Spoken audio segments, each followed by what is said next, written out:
La cocodrila pretina se'n va a la neu és un conte infantil nascut al taller de contes organitzat pel Servei d'Informació i Atenció a les Dones, el CIAT.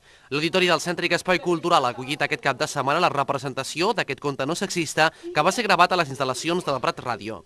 Doncs és un conte que es va iniciar amb un grup de dones fent un taller de contes, dels contes de fades i del masclisme en els contes de fades, i sorgeix aquest conte magnífic, fantàstic, que entre totes i amb la mà meravellosa de la Rosa, doncs jo penso que és un conte que es pot aprofitar per fer obra de teatre, per fer conte, per fer-lo narrat, per fer-lo en titelles.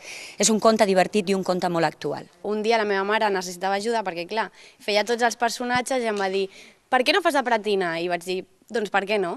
Vaig anar a la ràdio, ens ho vam passar superbé gravant, fer la gravació a la ràdio, i després va sorgir fer el conte aquí i res, aquí estem les dues. Abans de l'inici de la representació d'aquest conte, la regidora de les dones, Alba Bou, ha fet una presentació acompanyada per les participants del taller del CIAT i creadores de la història.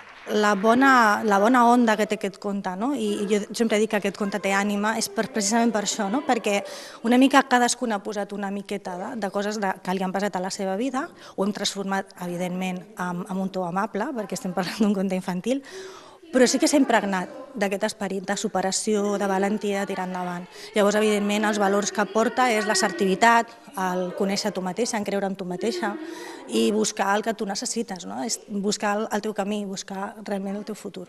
La cocodrila pretina és un conte destinat a nens i nenes entre 3 i 7 anys i es pot trobar el seu enregistrament àudio a la web de l'Ajuntament i les Cases en Puig que apareix en pantalla.